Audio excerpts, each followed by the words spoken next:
Hey everyone, what's up, guys? I am very excited to talk about this movie. The Seven Magnificent. Why is my speech so magnificent? The Seven Magnificent. I'm looking at the word right now. Gladiators from 1983, and this is with Lou Ferrigno. And I reviewed a lot of his movies of the talent exploitation Lou Ferrigno, where he did the two Hercules movies and the Seven Sinbad movie. But I knew there was another one that he did in Italian cinema with Greek mythology in it, and I forgot what it was. And it was this movie, The Seven Magnificent Gladiators. Um, it's not like special effects, kind of like how the three movies he did before this. One of the same came in the same year, I think. Well, whatever.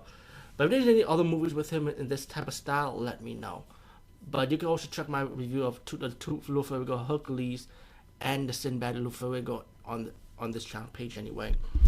Anyway, the movie is about this villager, but this village getting raided by this tyrant, getting like invaded, and they can't do nothing to stop it. And still, one of them, the blind woman that was in the village, gave this lady a sword to give to the white warrior that would, defend the village.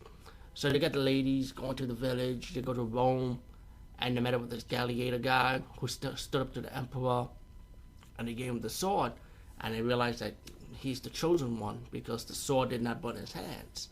And this is when he was captured and stuff by the Roman emperor because the gladiator played by Lou Ferrigno stood up to him.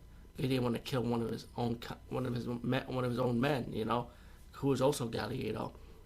So anyway, just to fast forward, he was able to stand up to the emperor, defeat the emperor's men, and escape the Roman Empire so he could be free. Of course, he met up with a few people that'll be part of his team to form the Seven Gladiator.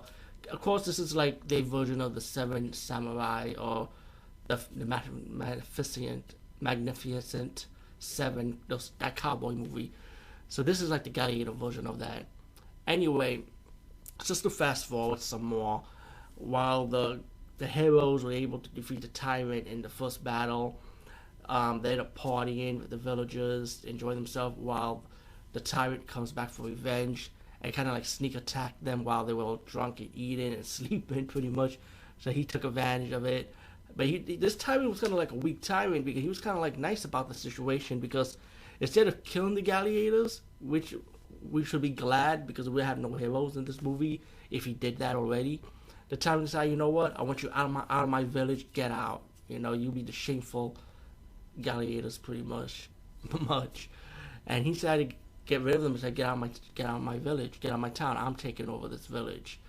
And then Lou Ferrigno, the gladiator, and his heroes decided to go back to the village and fight the tyrant and to end him once and for all pretty much. And you get your sword fighting battle, the villagers are fighting back. A few of the heroes die in the movie, but Lou Ferrigno's character, the gladiator, he was able to defeat the tyrant, of course. And pretty much that's it. You get your small little story with one of the heroes, and as the heroes ride off. That's not really a spoiler, but if you see movies like this, it usually ends the same way. The hero riding off. All in all, this movie was enjoyable. I didn't like it, but it wasn't to me better as the Hercules movie that Lou Ferrigno did and the Sinbad one he did. But enjoyable enough for a good watch. Anyway, peace, guys. See you later.